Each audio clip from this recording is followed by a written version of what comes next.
एक ही विद्यालय में 500,000 छात्र पढ़ते हैं। पढ़ाई एक जैसी होती है, लेकिन उसी हजारों छात्रों में कुछ 100-200 ही सफल हो पाते हैं। अब बाकी के छात्र ये नहीं कह सकते कि नहीं, वो 100-200 जो सफल हुए उनके लिए अलग व्यवस्था थी, हमारे लिए अलग नहीं थी।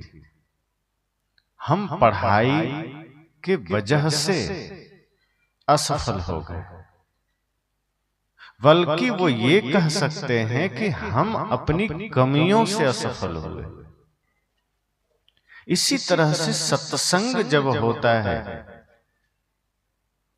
तो जितने भी लोग सुनने आए, जितने भी लोग सत्संग से जुड़े, बातें सबको वही सुनने को मिलती है, चर्चा वही सुनने को मिलती है, भजन वही सुनने को मिलते हैं, लेकिन उसमें से कुछ लोग उस ज्ञान से जुड़कर अपने जीवन को आनंदित कर लेते हैं, कुछ लोग उन्हीं दुखों के बीच रहते हैं, कुछ लोग वही समस्याओं में रहते हैं, कुछ लोग उसी पीड़ा में रहते हैं। अस्पताल बहुत लोग जाते हैं, कुछ लोग डॉक्टर से मिलकर के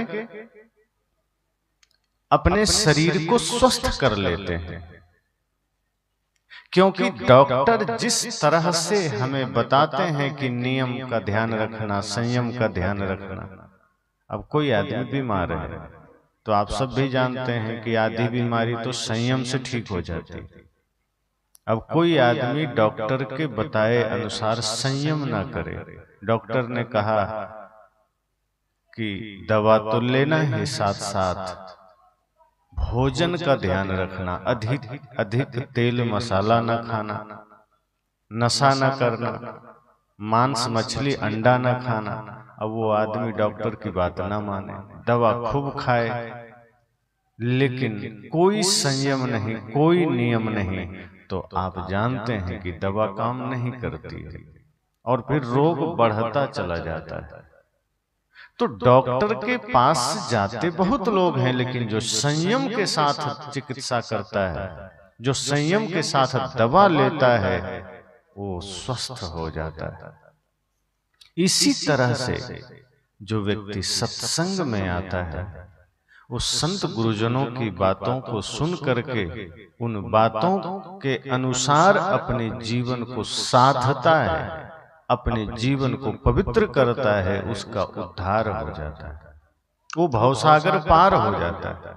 और जो सुनता है और सिर्फ सुनते चले जाता है, करता कुछ नहीं है, उसके जीवन में कोई परिवर्तन नहीं आता। फिर ना उसके घर के झगड़े मिटते हैं, ना उसका अपना मन शांत होता है, ना वो खुद कभी आनंदित हो पाता है, बल्कि वो लोगों से कहता है कि रे सत्संग तो हम भी सुनते हैं, पता नहीं जीवन में शांति नहीं, गुरु की भक्ति हम भी करते हैं, जीवन में शांति नहीं। गुरु की भक्ति का अर्थ यह नहीं है कि गुरु से माला ले ली, गुरु ने कुछ नाम दे दिया, कुछ जाप बता दिया और हम घर जाकर के सिर्फ सुबह उठे, नाम जाप किए, माला जपे और फिर लग गए प्रपंच में। गुरु से माला लेने के बाद अगर जीवन में शांति नहीं है तो अपनी ओर झांकने की जरूरत है, क्योंकि गुरु के माला गले में डालने से भक्ति नहीं होती है कि गुरु की तस्वीर लगा लिए और वहीं सिर झुकाने लगे। ये भी भक्ति का स्वरूप नहीं है। और गुरु हो या भगवान, आप किसी के भी चित्र पर सिर्फ सिर झुका रहे हैं, ये भक्ति नहीं है। भक्ति का अर्थ ही है जहां समस्त सृष्टि के प्रति प्रेम का भाव जग जाए, जहां सब में परमात्मा दिखने लग जाए। भक्ति सिर्फ चित्र पर पुष्प चढ़ाना नहीं है, भक्ति सिर्फ भगवान या गुरु के तस्वीर पर अगरबत्ती या दीपक जलाना नहीं है। भक्ति है जितने भी जीव हैं, जितने भी नर नारी हैं, जो कुछ भी इस धरा पर सजीव रूप में है, सब में परमात्मा देखने लग जाना और सबके प्रति प्रेम का व्यवहार हो जाए, सबके प्रति करुणा का व्यवहार हो जाए। जब हम ऐसा करते हैं तब भक्ति हो जाती है, और जब भक्ति इस रूप में होती है तब हमारा उद्धार होता है। और भक्ति का अर्थ भी यही है। व्याकरण की दृष्टि से भक्ति का जब आप अर्थ करेंगे तो भज धातु है और 3 प्रत्यय लगकर भक्ति शब्द निष्पन्न होता है, जिसका अर्थ ही होता है सेवा। अब सोचो कि भक्ति का अर्थ सेवा है और हम सिर्फ दिए जला रहे हैं, हम सिर्फ अगरबत्तियां जला रहे हैं, हम सिर्फ कहीं ना कहीं फूल माला चढ़ा रहे हैं। सद्गुरु संत कहते हैं इतने भर से काम नहीं चले। अगर वास्तव में जीवन में भक्ति जागृत हो जाए तो आप जहां हैं वहीं निष्ठावान हो जाइए, आप जिस जीवन में हैं वहीं ईमानदार हो जाइए। आप ईमानदार होंगे, निष्ठावान होंगे, आपका मन पवित्र होगा, फिर आप झाड़ू लगाओगे ये भी भक्ति का ही स्वरूप होगा, आप भोजन बनाओगे ये भी भक्ति ही होगी, फिर आप किसी भी जीव को भोजन दोगे ये भक्ति ही होगी। कोई जरूरी ना होगा कि तुम मंदिर जाओगे तो भक्ति होगी, कि गुरु के तस्वीर पर माला चढ़ा दोगे तो भक्ति होगी। गुरु संत आपसे प्रसन्न तब नहीं होते जब आप सिर्फ उनके चित्र पर माला चढ़ाते हो। गुरु की प्रसन्नता तब जागृत होती है जब वो देखते हैं कि हमारा शिष्य अब सब में परमात्मा देख रहा है, कि हमारा शिष्य हमारे समान हो गया है, हमारे ही तरह प्रेमी बन गया है। लेकिन हम ऐसा नहीं करते, और ऐसा नहीं करते तो भक्ति नहीं कर पाते हैं। इसलिए संतों ने कहा भक्ति करनी है तो सबसे पहली बात कि सेवा धारण करो। गुरु की भक्ति हो या भगवान की भक्ति हो, सूत्र एक ही है, सेवा जीवन का आधार हो। अब घर में सास ससुर से झगड़ा करके मंदिर चले जाओ तो भक्ति होगी, भाई से झगड़ा करके गुरु के पास चले जाओ तो कोई भक्ति नहीं।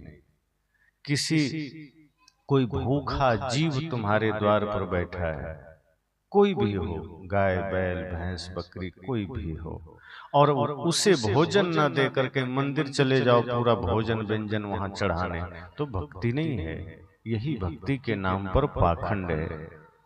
कहा जाता है कि कहानी आप सबने कितनी बार सुनी है कि एक बार कुछ पंडित जा रहे थे तो रास्ते में संत रैदास जी को उन्होंने देखा कि वो जूता सिल रहे हैं, तो उनसे कहा कि आप नहीं चलेंगे गंगा स्नान करने को?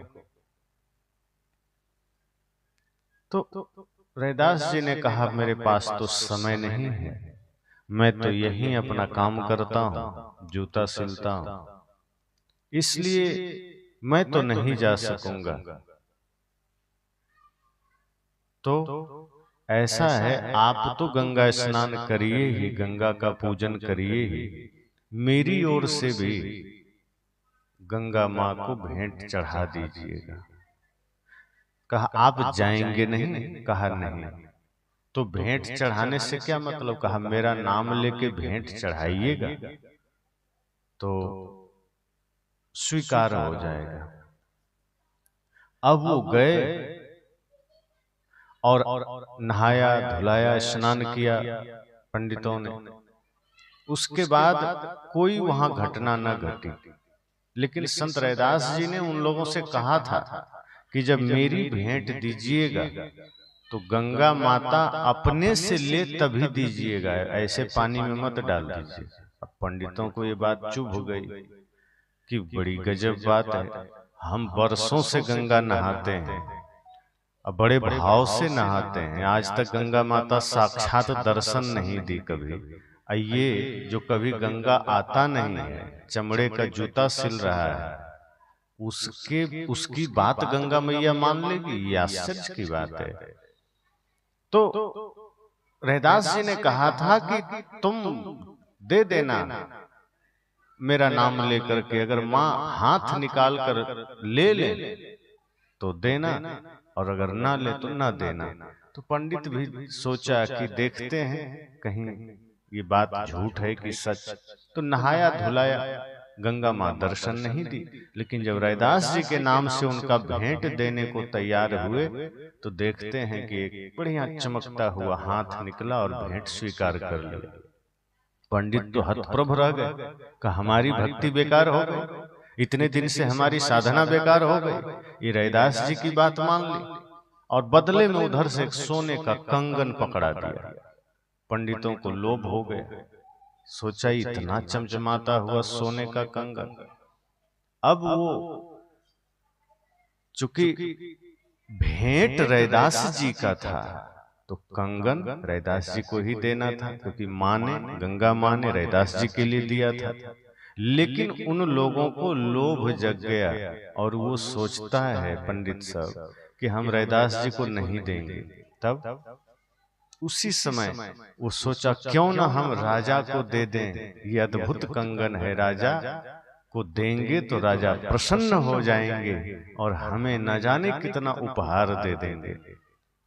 तो जब लौटे उधर से तो रैदास जी ने कहा कि हमारी भेंट दे दिए थे। हाँ हाँ दे दिए थे। कहा माँ ने बदले में कुछ दिया नहीं, करना नहीं, कुछ नहीं दिया।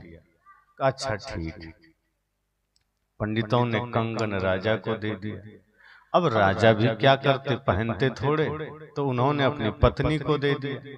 अब पत्नी जब एक हाथ में पहनी तो कहे कंगन तो बड़ा बढ़िया है लेकिन दूसरा हाथ में भी चाहिए। अब राजा ने कहा रे हम खरीदे थोड़े हैं, हमको तो पंडितों ने दिया है। तो पंडितों को बुलाए, कहा पंडित जी दूसरा कंगन भी चाहिए। अब पंडित तो काटो तो खून नहीं, कहा हम कहाँ से लाएंगे, ये तो रैदास जी की कृपा से मिल गया था और हम तो झूठ बोल दिए थे। अब पंडित डर गए। राजा ने कहा कहाँ है, एक दिए हो दूसरा भी चाहिए, ऐसा ही। अब पंडित भागते भागते रैदास जी के पास गए। कह रैदास जी जल्दी गंगा नदी चलिए। कहा क्यों हुआ, क्या हुआ? कहा उस दिन हम झूठ बोल दिए थे। दरअसल आपकी भेंट जैसे ही माँ गंगा को दिए तो उधर से एक सोने का कंगन मिला। लालच में आके हम आपको ना दे के राजा को दे दिए और उनकी पत्नी अब जिद पर बैठी है कि दूसरा कंगन चाहिए। अब आप ही माँ गंगा से दूसरा कंगन ले सकते हैं, हमारे सामर्थ्य में तो नहीं, हमें तो पता ही नहीं कि हम कैसे क्या करें, चलिए जल्दी गंगा नदी। तब रैदास जी ने कहा पंडित जी मैं बहुत व्यस्त हूं, इंसान रूपी भगवान के लिए जूते सिल रहा हूं, इतना समय नहीं है मेरे पास। पंडितों ने कहा फिर हमारा काम कैसे बनेगा, राजा फांसी दे देगा, कृपा करो प्रभु। तब रैदास जी ने कहा चिंता मत करो, मन सच्चा हो, मन चंगा हो तो गंगा नदी जाने की जरूरत नहीं है, ये जो मेरा कठौता रखा है इसी में से कंगन मिल सकता है। और उन्होंने हाथ डाला, दूसरा कंगन निकाला, दे दिया। पंडित खुश हो गए, राजा को कंगन मिल गया। लेकिन पंडित समझ नहीं पाए कि ये चमत्कार हुआ कैसे। उन्होंने रैदास जी से कहा कि ये कैसे हो गया, हम तो इतने दिन से गंगा नहाते हैं, बाहरी सारी विधि विधान हम करते हैं, सारी विधियां हम करते हैं, पर कैसे ये संभव हो पाया कि हमें आज तक गंगा का दर्शन न हुआ और आपको दर्शन ही नहीं हुआ। जहां चाहा वहां गंगा प्रकट हो गई, वहां कृपा प्रकट हो गई। रैदास जी ने कहा कि तुम गंगा में तन को धोते हो, मन तुम्हारा गंदा है। जब एक छोटे से कंगन में तुम लालच कर बैठे तो सोचो कि तुम्हारा मन कितना गंदा होगा। संसार को तो तुम दिखा रहे हो कि तुम भक्ति करते हो, संसार के नजरों में तो तुम भक्त बन जाते हो, लेकिन लालच तुम्हारे मन में है, छल तुम्हारे मन में है, कपट तुम्हारे मन में है, ईर्ष्या तुम्हारे मन में है, द्वेष तुम्हारे मन में है। और जब छल कपट लालच ईर्ष्या द्वेष तुम्हारे मन में है तो तुम्हारी भक्ति सफल कैसे होगी, चाहे तुम गंगा चले जाओ, गोदावरी चले जाओ। और मन अगर निर्मल है तो तुम्हें कहीं जाने की जरूरत नहीं है, तुम जहां खोजोगे वहीं मिल जाएगा, तुम जहां चाहोगे वहीं प्राप्त हो जाएगा। तुम्हें अपने पर भरोसा नहीं है, छोटी छोटी चीजों में लालच मन में जग गया। कोई चीज मिल गई तो लगता है दूसरे को क्यों दें, दूसरे को क्यों मिले, हमें ही मिल जाए। त्याग का भाव नहीं है, सेवा की भावना नहीं है, प्रेम नहीं है, और तुम सोचते हो कि भक्ति हम कर रहे हैं। तो भक्ति का स्वरूप यह नहीं है, संत रैदास जी ने समझाया। अब ये कोई बात सच नहीं होगी कि सच में कंगन मिला ही होगा, ये समझाने की बात है। संत रैदास पहुंचे हुए संत हैं, महान संत हैं। उन्होंने समझाया दुनिया को, उन्होंने बताया कि तुम बाहरी क्रिया कर्म में, कर्म कांड में उलझ जाते हो, तुम बाहर के तमाम पाखंडों में उलझ जाते हो, हृदय पवित्र करने की चेष्टा नहीं करते हो। आज सब कुछ तुम्हारा सही है, हृदय गंदा है। आज बाहर हर चीज बढ़िया हो गया, लेकिन हृदय तुमने ठीक नहीं किया। और जब हृदय ठीक नहीं है तो तुम मंदिर में दिन भर बैठे रहो, पूजा थोड़े हो जाएगी। मंदिर में बैठने से पूजा नहीं होती। घर को और जीवन को मंदिर बना लेने से पूजा होती है। हम बने हुए मंदिर में जाके पूजा करते हैं, बने हुए मंदिर में जाके हम प्रार्थना करते हैं। सद्गुरु संत कहते हैं कि तुम अपने जीवन को मंदिर बनाओ। मंदिर का मतलब क्या? मंदिर देखा जाए तो जैसे घर ईंट पत्थर चूना सीमेंट से बना है, ऐसे ही मंदिर बनता है। लेकिन दोनों में फर्क क्या है? मंदिर में अलग भाव है कि जो कुछ भी हम निर्मित करते हैं, बनाते ईंट से ही हैं, सीमेंट से ही हैं, लोहे से ही हैं, लेकिन उसमें हमारा भाव होता है कि ये परमात्मा का घर है, कि इसमें भगवान की मूर्ति बैठेगी। और फिर उस मंदिर को हम पवित्र रखते हैं, उसको धोते हैं, मांजते हैं, वहां कोई गंदगी नहीं होने देते। जबकि गहराई से सोचो तो बनाया आपने ही है, अपने हाथों से बनाया है। लेकिन अपने बनाए हुए मंदिर पर हमें इतना भरोसा है कि हम उसमें थोड़ी सी भी गंदगी नहीं होने देते हैं। हम रोज उसको धोते, मांजते, साफ सुथरा रखते हैं, सुरक्षित रखते हैं। पर जिस देह को परमात्मा ने बनाया है, जिस देह को भगवान ने बनाया है, उस देह को हम गंदा करने में कोई कसर नहीं छोड़ते हैं। उस देह को इतना गंदा कर देते हैं कि जब देखो तब कभी बीड़ी, तंबाकू, गुटखा, शराब, मांस, मछली, अंडा, और इससे छूटे तो उसी मुख से गाली, उसी मुख से गुस्सा, वही आंख से कहीं गलत देखना, कान से गलत सुनना, मस्तिष्क में गलत सोचना, ये सब हम इस देह रूपी देवालय से करते हैं। तो बाहर के मंदिरों की स्वच्छता, बाहर के मंदिर की पवित्रता का ध्यान रखने वाला अगर एक बार भी ये सोच ले कि मुझे अपने अंतःकरण को पवित्र रखना है, तो उसके लिए तो हर चौक, हर चौराहा, हर घर, हर आंगन मंदिर हो गया। बाहर के मंदिर से जब तक आप न जुड़ पाओगे, अब जुड़ते ही नहीं। मंदिर गए जितनी देर के लिए उतना देर बस काम है, मंदिर से निकले नहीं कि मंदिर से मतलब खत्म हो गया, फिर हमारा जीवन कबाड़ खाना हो गया। संत रैदास ने कहा कि तुम यही तो करते हो।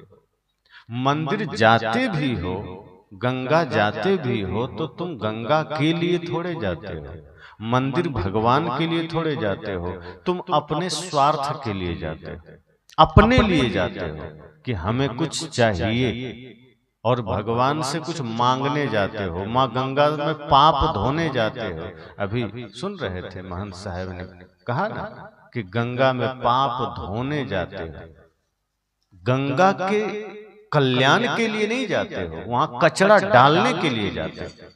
अगर सही अर्थ में गंगा की पूजा करते हो तो गंगा साफ करने जाओगे, लेकिन नहीं, सारी गंदगी डालने जाते हो। और आप सब जानते हैं आज टेक्नोलॉजी का जमाना है,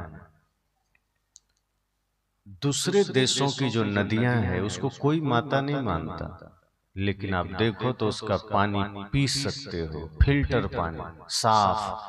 और हम अपने देश में जहां जहां गांव नदियों को मां माना है, सबसे ज्यादा बुरा हाल उन्हीं नदियों का है। यमुना को देख लो, गंगा को देख लो, कितनी गंदगी हम डाल रहे हैं। क्या ये हमारी मूढ़ता का परिचय नहीं है कि हम गंगा को मां मान रहे हैं और गंदगी भी उसी में डाल रहे हैं? तीरथ गए 3 जन चित चंचल मन चोर, एको पाप न काटिया लादिन मन दशोर। और हम पाप लाद कर आते हैं, काटते तो नहीं। अगर गंगा मां है तो उसका सम्मान कचरा डालने में है क्या? गंगा को मां इसलिए कहा गया, इसके पीछे कारण है। आज हमारे यहाँ बिजली की व्यवस्था है, ट्यूबवेल है, बोर है, पर पहले के लोग का जीवन नदियों पर आश्रित था। नदियां ही जीवन आधार थी। पानी के लिए कुछ भी करना हो, सिंचाई करना हो, पीना हो, जीना हो, नदियां ही हमारे जीवन की आधार थी। बाद में फिर तालाब और कुएं का आविष्कार हुआ, वरना सर्वप्रथम तो नदियां ही थी। इसलिए आप देखो, विश्व इतिहास में जितने बड़े बड़े शहर और आबादी मिलेंगे वो सब नदियों के किनारे हैं, बाहर कहीं नहीं है। वो सब नदियों के किनारे बसे हैं। चाहे वो पुरानी सभ्यता सिंधु घाटी सभ्यता को याद कर लो, चाहे हड़प्पा, चाहे मोहनजोदड़ो, वो सब सारी सभ्यता ही नदियों के किनारे विकसित हुई है। और इसलिए हमने उदारता बस, श्रद्धा आस्था बस, हमने नदी को, चूंकि जो हमारा जीवन यापन करे, जो हमें जीवन दे, हमने उसे मां का दर्जा दिया। और जिस नदी को हमने मां कहा, जिसने सच में हमारे जीवन को पाला, मां पालने वाली होती है, तो नदी को भी मां कहा। हम तो तुलसी को भी मां कहते हैं, पर इसलिए थोड़े कहते हैं कि वो तुलसी पेड़ है, इसलिए क्योंकि तुलसी के पत्तों में जीवन दायिनी का गुण है, जीवन देने वाली है, औषधीय गुण है। और जो भी हमारे जीवन की रक्षा करे, जो भी हमारे जीवन का पालन करे, हम उसे मां का दर्जा दे देते। ये भूमि, ये धरती जहां हम फसल उगाते हैं, जिससे हमें जीवन के लिए पोषक तत्व मिलते हैं, हमने धरती को मां कहा। अब इसका मतलब ये थोड़े कि धरती के साथ अत्याचार करें। आज हम धरती को मां कहे, लेकिन सारी गंदगी हम धरती पर कर रहे हैं। गंगा को मां कहा, गंगा को दूषित कर रहे हैं। संत जन कहते हैं, जिनके प्रति श्रद्धा करो, जिनकी भक्ति करो, उनकी भक्ति का अर्थ है उनकी सुरक्षा करना, उनकी सफाई का ध्यान रखना, उनकी मर्यादा करना। आज हमने अपने देश को अपने से ही इतना गंदा बना दिया, इतना चारों तरफ दूषित हमने कर दिया कि आज ये धरती जीने लायक नहीं। जिस देश में कोई देवी देवता नहीं है, जिस देश में कोई पाखंड नहीं है, वहां सब ठीक है, शहरों में भी हरियाली, लोगों ने ध्यान रखा। लेकिन आज हमारे यहाँ देखो, थोड़ा सा कुछ होता है कि दिल्ली में लोग श्वास लेना मुश्किल हो जाता है, वहां श्वास नहीं ले पाते। हमने इतना प्रदूषण फैला दिया। और वहीं से यमुना नदी निकलती है। यमुना नदी के ऊपर से निकलो, ज्यादातर लोग दिल्ली गए होंगे, भारत की राजधानी है, तो स्वाभाविक है आप सब भी गए होंगे। तो जहां जहां से यमुना नदी निकलती है, आप उसके नाले के ऊपर से या उस नदी के ऊपर से जब गुजरते हैं तो नाक बंद कर लेते हैं। हमारा तो अनुभव है, आपका भी होगा। क्यों? यमुना यमुनोत्री से निकल रही है, गंगा गंगोत्री से निकल रही है, दोनों को हमने मां का दर्जा दिया। ऐसा क्या कर दिया कि उसी नदी के ऊपर गुजरने में नाक बंद करना पड़े? ये गंदगी कौन कर गया? कोई पड़ोसी देश हमने किया है। मैंने कहा कि नदी में भी अगर हम मां का भाव करके जाते हैं, नदी में भी अगर हम श्रद्धा करके जाते हैं, तो पहली जिम्मेदारी बनती है उसकी सफाई का ध्यान रखना। जब कभी ट्रेन से गुजरने का अवसर लगता है और गंगा नदी या यमुना नदी आ जाती है या नर्मदा आ जाती है, तो मैं देखता हूं लोग अपनी झोली में से 5-10 के सिक्के निकाल कर नदी में डाल देते हैं। तो मैं समझ नहीं पाता हूं कि गंगा माँ वो पैसे का क्या करेगी, कि उसमें मछली खाएगी कि गंगा माँ बिस्कुट खरीदेगी, क्या करेगी। श्रद्धा है गंगा के प्रति तो वही पैसे किसी लाचार को दे दो, गंगा में डाल रहे हो। एक आदमी को मैंने देखा, अपंग था बेचारा, लाचार था, ट्रेन में आया, वो कहा बाबूजी दे दो कुछ, तो वो आदमी का निकल आ गया एकदम झड़क करके, पूरा लगा जैसे कि उससे उसका जायदाद मांग लिया, निकल। वो निकल गया। थोड़ी देर बाद नदी आई, वही आदमी निकाला सिक्का, 10-5 सिक्के निकाले, अपनी पत्नी को दिया, बेटे को दिया, खुद अपना सब नदी में फेंक दिया। मैंने कहा धन्य है ये आदमी, इसको नदी में मां दिख गई, नदी में भगवान दिख गया, लेकिन जो सच में भगवान स्वरूप में ये इंसान लाचारी में इसके सामने आकर हाथ फैलाया, इसको